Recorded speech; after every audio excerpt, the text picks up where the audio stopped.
Hello students, so today we are here with our next test series का question है. तो revision test जो हमारा चल रहा है, I hope you have solve the first test. Now this is the second test. Here we are going to give you 10 questions which are to be solved in 15 minutes max to max. Okay, not more than that. It will be an MCQ. So 10 MCQs का है, revision test है आपका. तो most probably all of you would have done these chapters by now. So now the first question, which is based on the differential equation. So differential equation of the family of parabolas having their vertices at origin and axis along positive direction of y-axis is. Now this is a question which is based on formation of differential equations. So parabola having their vertices at origin and axis along positive direction of y-axis. Positive direction of y-axis means the shape will be like this. So what is the equation for this? X square is equal to 4ay. तो हमें इसका differential equation निकालना है. उसके लिए हमें check करना होता है कितने पैरामीटर्स पे डिपेंड कर रहा है. So this is only one parameter A. तो हम इसको एक ही बार डिफरेंशिएट करेंगे. So 2x is equal to 4a and y का differentiation is dy by dx. अब हमें इस इक्वेशन को इंडिपेंडेंट ऑफ पैरामीटर बनाना होता है. That is our second step. So 4a का value we can take from here. So 4a is x square upon y. So now let's substitute this value here. ये हमेशा ध्यान रखिए students कि आपका डिफरेंशियल इक्वेशन जो बनेगा वो इंडिपेंडेंट ऑफ द पैरामीटर होना चाहिए. So if I take this y to this side, so what will I get? 2xy is equal to x square dy by dx. Now अब आपको ये इक्वेशन मिल गई है. आप इसको सिंप्लीफाई कर सकते हैं, एक्स को कट करना चाहते हैं तो. बट पहले हम ऑप्शंस चेक कर लेते हैं, उसके अकॉर्डिंग करेंगे. अरे तो ये तो फर्स्ट ऑप्शन ही हमें मिल गया. That is A option. x square divided by dx is equal to 2xy. So that's the correct answer. Now let's do this. So x is log t plus 1. तो ये concept है हमारा parametric equations को differentiate करने का. तो पहले हम इससे dx by dt निकालेंगे which will be 1 upon T. फिर हम इससे निकालेंगे dy by dt. So T square का डिफरेंशिएशन 2t और 5 का डिफरेंशिएशन 0 हो जाएगा. फिर हम इससे निकाल सकते हैं dy by dx by dividing dy by dt and dx by dt. और फिर हम उसके बाद करेंगे 2t upon 1 upon T. So it will become 2t square. Now अब पॉइंट आता है to find d square y by d x square. तो अगर हम इसको x के रिस्पेक्ट में डिफरेंशिएट करते हैं तो हमें मिल सकता है. तो हमें इसको भी x के रिस्पेक्ट में ही डिफरेंशिएट करना होगा. तो अगेन फिर से पैरामेट्रिक का कॉन्सेप्ट लगेगा. सो 4t which will be the differentiation of 2t square. But what will you get in turn along with it? dt by dx, parametric का concept. So now what you get here? 4t and dt by dx का value आपको calculate नहीं करना पड़ेगा because already dx by dt का value आपके पास है. तो आप उसका रेसिप्रोकल यहाँ पुट कर सकते हैं. So what will be your final answer? 4t square. Let's check if we have the option. Yes, C option is there. So that's the correct answer. Right? Now let's move on to the next. Now the function is strictly increasing, increasing, decreasing, strictly decreasing, and x is not equal to 0. इसके लिए पहले हमें derivative निकालना होता है. So let's find the derivative of this function. So we get here 1 x का derivative 1 upon x में हम पावर रूल लगाएंगे. So we get minus 1 upon x square. So minus minus it will become plus. Now if you check here students, increasing decreasing के लिए हमें क्या check करना होता है कि f dash x का वैल्यू अगर ग्रेटर देन 0 आ रहा है तो फिर वो इंक्रीजिंग या स्ट्रिक्टली इंक्रीजिंग में जाएगा, और अगर लेस देन आता है तो डिक्रीजिंग में. तो if you see here 1 upon x square will always be positive, right, because x square is always greater than और equal to 0. So 1 plus 1 upon x square will also be greater than equal to 0. 0, in fact, it will be greater than equal to if I add 1 on both the sides and all. So it will be greater than equal to 1. 0 भी नहीं हो सकता है वो. Correct, क्योंकि x square का value 0 कभी हो ही गई नहीं, क्योंकि x की वैल्यू 0 को बिलोंग ही नहीं करती है. करेक्ट. सो एक्स स्क्वायर का वैल्यू 0 आ ही नहीं सकता क्योंकि x does not belong to 0. तो ये वैल्यू हमेशा हमारी 1 से बड़ी ही आएगी. तो 0 टच नहीं होगी. तो इसलिए ये जो फंक्शन हो जाएगा ये क्या हो जाएगा हमारा? Strictly increasing, because strictly increasing का कंडीशन होता है ग्रेटर देन 0. अगर 0 टच हो सकता था तो फिर वो इंक्रीजिंग में होता, बिकॉज इंक्रीजिंग का फंक्शन होता है, कंडीशन होता है f dash x is greater than equal to 0, और स्ट्रिक्टली इंक्रीजिंग का कंडीशन होता है f dash x is greater than 0. So that is a very very important point to be noted. Right now, what is the next? Now 0 to 1 x exponential x upon x plus 1 whole square. Now again here we are going to use the theorem. ये हमने last test में भी दिया था इस पे question. वो 2 marker था, this I have given in 1 mark. So now 0 to 1. आपको इसमें ज़्यादा स्टेप्स करने की ज़रूरत नहीं है क्योंकि एमसीक्यूज है, एग्जाम में आप डायरेक्ट कर सकते हैं, but I am explaining you the concept, so I am doing it all the way round. तो आपके पास ये क्या बन जाता है, exponential x upon x plus 1, right, by the theorem. तो 0 टू 1 अब हमें लिमिट्स लगानी है. If I put 1 first, upper limit minus lower limit concept होता है, so we get here 2 and minus. If I put 0 here, 1, and 1, 0 plus 1 is again 1. So this is my answer. So do we have any other option? Yes, C option is there. E by 2 minus 1. So that's your final answer. Now the solution set for this inequality we have to find. So solution set निकालने के लिए पहले हम इसको bracket को open कर लेते हैं.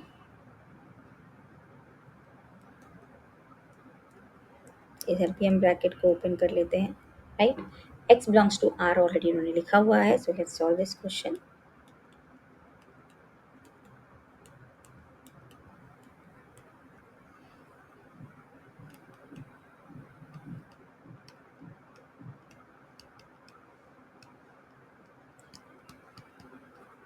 So minus x is greater than equal to minus 120. Again I said to you very clearly कि आपको माइनस माइनस कट नहीं करना है. अगर आप ये कट करेंगे तो आपको इनइक्वालिटी साइन रिवर्स करना होगा, नहीं तो swap the terms.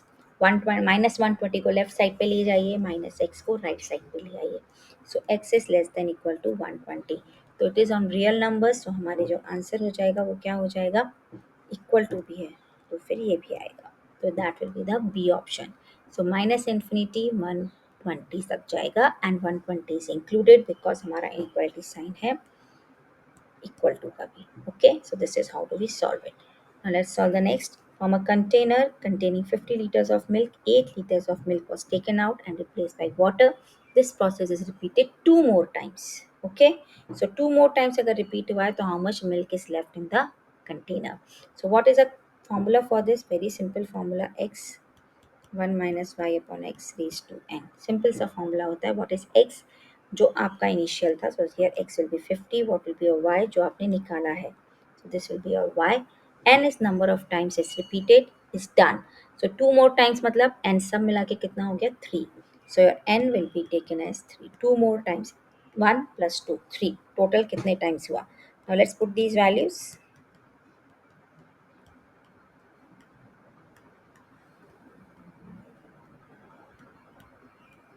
So what do we get here? 21 by 25, 21 by 25, 21 by 25.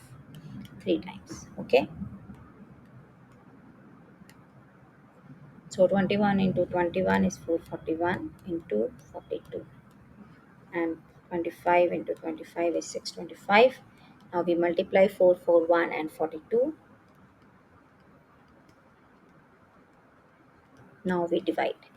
आप चाहें तो ऑप्शन में से भी थोड़ा क्लू ले सकते हैं. जब आप डिवाइड करेंगे तो हम 6 3 से 18 ले रहे हैं या हमारा 29 में आ रहा है. You can check here itself. देखिए बहुत इजी है चेक करना. ये दोनों ऑप्शन डिलीट हो जाते हैं क्योंकि 3 से डिविजिबल नहीं होगा, छोटे नंबर से डिविजिबल होगा. सो इन दोनों में से ऑप्शन रहता है. So you can divide it and check. So this is 29.63. That is B option is correct. Now let's do the next. What is the number of arbitrary constants in a particular solution of a differential equation of order 3? Particular solution word दिया हुआ है students. Particular solution में आप एक condition निकाल के सी का value already निकाल लेते हैं. तो पर्टिकुलर सॉल्यूशन में चाहे किसी भी ऑर्डर का हो, always the number of arbitrary constants will be 0. So that is your D option. अगर जनरल सॉल्यूशन होता तब आपके आर्बिट्ररी कांस्टेंट्स 3 होते, 3 ऑर्डर में. जितना ऑर्डर होता है उतने ही आर्बिट्ररी कांस्टेंट्स भी होते हैं. Now here this is a question of matrices. So A is 3 by 4. A transpose भी चाहिए हमें, सो उसका ऑर्डर हो जाएगा 4 by 3. अब हमें दोनों डिफाइन है, A transpose B and B A transpose. Let's take B का ऑर्डर है m by n. So let's apply our condition. अगर ए ट्रांसपोज बी पॉसिबल है तो इसका मतलब क्या होना चाहिए, the number of columns in the first matrix should be equal to number of rows in the second matrix. It is A transpose, sorry, so I'll write 4 by 3. So what will be your value of M? 3. अगर B A transpose possible है तो B का order हमने लिया M by N और A transpose का order है 4/3. So n should be equal to 4. That is the number of columns in the first matrix should be equal to number of rows in the second matrix. तो हमारा M by N क्या हो जाता है 3/4. So this will be the order of the matrix. So that is option B. Right, so this is what we have here. Now we go with the, so I've given you two assertion reasons as well. So now for the ninth question, the maximum profit that a company makes if profit function is so and so is 79. Profit is maximum at x is equal to a if p dash a is 0 and p double dash a is less than 0. So if we see this condition, this is a condition of maxima. तो ये तो true है. अब हमें check करना है weather A is true और false. और अगर वो ट्रू होता है तो हमारा फर्स्ट ऑप्शन होगा और अगर वो फॉल्स हुआ तो हमारा डी ऑप्शन होगा. So we have to go for A और डी में से कोई ऑप्शन है क्या. तो उसके लिए पहले हमें इसका क्या निकालना पड़ेगा, derivative. So let's find 24 minus 16x, right? So if I equate it to 0, so what will I get? X is 24 by 16, which is 3/2. Let's check p double dash x, which is minus 16, so which is less than 0. So this is going to be the point of maxima. अब हम 3/2 पे value calculate करनी पड़ेगी हमें profit की. सो P हम p of 3/2 निकाल लेते हैं. सो 41 plus, so we will substitute the values. So let's put, I've given you a good question, it's easily formed. 9 to the 18. So what's the answer? That is 59. So it's not 79, it's 59. So A is false and R is true. That is option D, right? So now let's move on to the next. Now for a non-singular matrices A, B and C of the same order, A and B inverse C ka inverse is C inverse B A inverse. And the reason given to you for this is that for a square matrix A and B of the same order, the property of inverse is this. So is this true? Yes, this is true. और इसके basis पे ही ये भी आया है. Yes. So both are true and it is a correct explanation as well. Right? So this is A option. So this was again a small test of 10 questions of MCQs. जिसमें से हमारे दो assertion reasons भी थे. I hope you will have scored 10 on 10 and you are able to solve it in the time limit. If you have liked it, if you have understood it, so do like, share and subscribe. Thank you everyone.